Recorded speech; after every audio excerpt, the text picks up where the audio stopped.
پہلے کی اولاد پتہ کیسی ہوتی تھی؟ ہارون رشید بادشاہ تھا، مسلمان بادشاہ تھا، اس کا ایک لڑکا تھا مگر وہ نیک تھا۔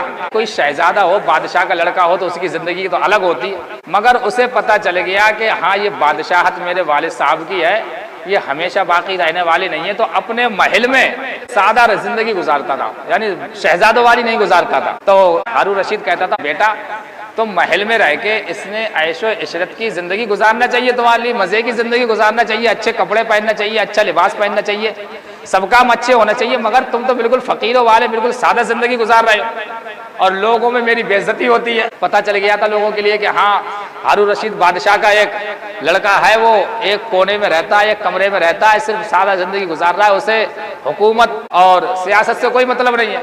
تو کہا کہ بیٹا یا تو تمہیں ہمارے طریقے سے تمہیں رہنا پڑے گا، یعنی جیسے ہم بادشاہت رہنے ایسے ہی اسی حساب سے رہنا پڑے گا، شہزادے کی طرح رہنا پڑے گا، یا پھر یہاں تمہارا محل میں گزارا نہیں ہے۔ تو بیٹے نے کہا کہ اچھا اگر یہی بات ہے تو ایسا کریے میں آپ کے محل میں نہیں رہوں گا، میں اپنے کہیں چلا جا رہا ہوں۔ ماں نے سنا تو ماں نے ایک قرآن پاک دیا اور ایک انگوٹھی دی اور کہا کہ اے بیٹا تم یہاں نہیں رہنا چاہتے، تم اپنی زندگی ہماری زندگی سے خوش نہیں ہو، تم اپنی طریقے سے جینا چاہتے ہو تو یہ قرآن پاک لے جاؤ، قرآن پاک جب پڑھو گے تو تمہیں میری یاد آئے گی، اور یہ انگوٹھی ہے جب تمہیں کوئی پریشانی ہو، یعنی کھانے پینے کی کوئی ضرورت ہو، پریشانی مصیبت آ جائے تو اس انگوٹھی کو بیچ کر اپنا گزارا کر لینا۔ اب وہ لڑکا وہاں سے چلا گیا اور ایک ایسی جگہ پہنچا جہاں عالم اور اللہ کے ولی رہتے تھے، کیونکہ آدمی جس چیز سے محبت کرتا ہے ویسے ہی وہ پسند کرتا ہے۔ وہاں مسجد میں جا کے رہنے لگا اور وہاں پڑھائی کرنے لگا۔ بزرگان دین پہلے مدرسے تو ایسے آج کی طرح نہیں ہوتے تھے، ایک اللہ والے ہوتے تھے، وہیں پر اپنے آپ لوگ آتے تھے اور وہ اچھی باتیں بتاتے تھے، سن کے چلے جاتے تھے۔ مگر ہاں جس طرح آج ہمارے مدارس ہیں، مدرسے ہیں، پہلے ایسا نہیں ہوتا تھا۔ آج ہم مدرسے میں اگر بچے کا داخلہ کرا دیں انہیں کی ذمہ داری ہوتی ہے وہ کچھ کھلائیں یا نہ کھلائیں، مگر پہلے جب بچے پڑھنے جاتے تھے، پہلے جب پڑھائی ہوتی تھی تو جو پڑھنے جاتا تھا خود ذمہ داری ہوتی تھی اپنے کھانے پینے کا انتظام خود کرے۔ تو ہارون رشید کا جو لڑکا تھا وہ مسجد میں رہنے لگا اور جو بھی پڑھائی وغیرہ ہوتی تھی مسجدوں میں بزرگان دین کے یہاں جانے لگا۔ اب وہ کھانے پینے کا انتظام کیسے کرتا تھا؟ وہ جہاں جیسے جگہ پلیا کہتے ہیں، جہاں مزدور اپنے لوگ جمع ہوتے ہیں نا، وہیں جاتا تھا جس دن چھٹی ہوتی تھی، مدرسے کی جس دن چھٹی رہتی تھی اسی دن وہاں جاتا تھا اور کھڑا ہو جاتا تھا اور قرآن شریف پڑھتا رہتا تھا۔ ایک شخص سے اپنے گھر بنانے کی ضرورت ہوئی تو میں وہیں گیا جہاں مزدور وغیرہ راج وغیرہ ہوتے ہیں، تو میں نے دیکھا کہ ایک بچہ بڑا خوبصورت ہے اور چہرے سے نور ٹپک رہا، تو میں نے اس سے کہا کہ بیٹا کیا تم مزدوری کرو گے؟ بولے ہاں میں کروں گا۔ تو بولے ہاں کروں گا مگر میری دو شرطیں ہیں۔ بولے کیا شرطیں ہیں بتاؤ؟ بولے پہلی شرط یہ ہے کہ جیسے ہی نماز کا وقت آ جائے گا تو میں سکون کی اور اطمینان سے نماز پڑھوں گا، آپ یہ نہ کہیں گے جلدی جلدی کرو۔ دوسری شرط یہ ہے کہ میں اتنی مزدوری لوں گا، جو بھی اتنے پیسے طے کیے ہوں کہ اتنی مزدوری لوں گا، نہ میں اس سے زیادہ لوں گا نہ اس سے کم لوں گا میں۔ بولے دو ہی شرط ہیں، ٹھیک ہے۔ اور اس دن اس نے شام کو اتنا کام کیا جتنے 5 مزدور کام نہیں کر سکتے، وہی دیوالے وغیرہ مانے کام تھا۔ تو اس نے جب شام کو دیکھا کہ اتنا کام کر دیا، اتنے تو 5 مزدور بھی کام نہیں کر پاتے، دوسرے دن کے لیے بھی گیا، وہ مزدور ملا ہی نہیں۔ بولے مزدور کہاں ہے وہ والا جو کل میں جس سے لے کے گیا تھا؟ بولے وہ ایک مدرسے کا طالب علم ہے، وہ صرف ہفتے میں ایک ہی بار آتا ہے اور وہ اتنی مزدوری لیتا ہے جتنی 7 روٹیاں خرید سکے، ایک روٹی روز کھاتا ہے وہ۔ بولے اب کب ملے گا؟ بولے اب اگلے ہفتے ملے گا۔ اگلے ہفتے آئے تو پھر لے گیا ان کے لیے۔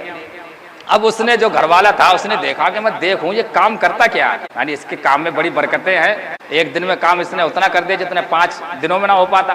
اس نے چھپ کے دیکھا تو وہ اینٹیں جو لگا رہا تھا نا، جیسے اپنے مستری وغیرہ ہوتے ہیں تو اینٹ لگاتے ہیں تو ٹھوکا پیٹی کرتے ہیں، سیٹ کرتے ہیں وہاں پر ڈور وغیرہ لگا کے، وہ جیسے ہی اینٹ رکھتا تھا ویسے ہی ایک ہی بار میں رکھ دیتا تھا، پھر وہ اپنے آپ سیٹ ہوتی ہو یا نہ ہوتی ہو بالکل مگر سیٹ ہو جاتی تھی، یعنی ایک غیبی طاقت تھی وہ اس کی اینٹوں کو سیٹ کر رہی تھی، ایک ہی بار ہی اینٹ لگاتا تھا وہ۔ پھر ایک ہفتے بعد پھر آیا، بولے اب میں اسی سے ہی گھر بنواؤں گا۔ تیسرے ہفتے جب وہاں پہنچا تو اسی دن ملا نہیں، تو لوگوں سے پوچھا جو مزدور وغیرہ تھے، یہاں پر جو لڑکا تھا جسے میں لے کے جاتا تھا وہ کہاں ہے؟ بولے ایسا ہے اس کی طبیعت خراب ہو گئی ہے، وہ مسجد میں آپ کے لیے ملے گا۔ جب وہ مسجد میں پہنچا مکان مالک اور جا کے دیکھا کہ اس کے لیے بہت تیز بخار ہے، اور اس نے کہا میں تمہارا کام نہیں کر سکتا اور لگتا ہے کہ میرا آخری وقت آ گیا ہے، یہ لو قرآن پاک اور یہ لو انگوٹھی یہ ہارون رشید کو دے دینا میرے دفن وغیرہ کرنے کے بعد۔ یہ ہارون رشید کو دینے کے لیے کیوں گیا؟ بولے سنا تو ہے کہ ہارون رشید کا ایک لڑکا ہے جو اپنی حکومت سے الگ تھلگ رہتا ہے، نیک بن کے تقوی والی زندگی گزارتا ہے، کہیں ایسا تو نہیں یہی ہو؟ ہارون رشید کے لیے انگوٹھی اور قرآن پاک دینے کے لیے گئے اور بتایا کہ تمہارے لڑکے نے ایسا ایسا کیا۔ پہلے کے بادشاہ کے بچے بھی علم دین حاصل کرنے میں لگے ہوتے تھے اور بالکل بادشاہت تک چھوڑ دیتے تھے، ہم بادشاہ بننے میں لگے ہوئے ہیں۔ تو اصلی سکون اگر بادشاہت میں ہوتا، ہاں یہ نہیں کہتے بادشاہت خوب کرو مگر اللہ کی نافرمانی مت کرو، تو علم دین حاصل کرنا، ہم جیسے ہیں ویسی ہی ہماری اولاد رہ جائے، پھر نہ قیامت میں ہم کوئی عذر پیش نہیں کر سکتے۔ جیسے ہم اللہ تبارک و تعالیٰ کی نافرمانیاں کر رہے ہیں ویسی ہی ہماری اولاد نہ اللہ تعالیٰ کی نافرمانیاں کرے گی۔ ہم نے اپنی اولاد کو علم دین نہیں سکھایا، اللہ کا فرمان نہیں سکھایا، تو قیامت کے دن اولاد کہے گی اللہ تبارک و تعالیٰ ہمارے ماں باپ ہم سے تو سب کچھ کرواتے رہے، اگر ہم کام نہیں کرتے تھے تو زبردستی دلی بھیجتے تھے کہ بیٹا اتنے پیسے چاہیے، 25,000 چاہیے، 5,000 چاہیے، بیٹا اتنا انتظام کر کے دو، مگر اللہ تبارک و تعالیٰ ہمارے ماں باپ نے کبھی یہ نہیں کہا نماز بھی پڑھ لیا کرو۔ وہ کہیں گے کہاں سے جب وہ خود ہی اللہ تبارک و تعالیٰ تیری نافرمانی کرتے تھے تو ہم ان سے کیا کہتے؟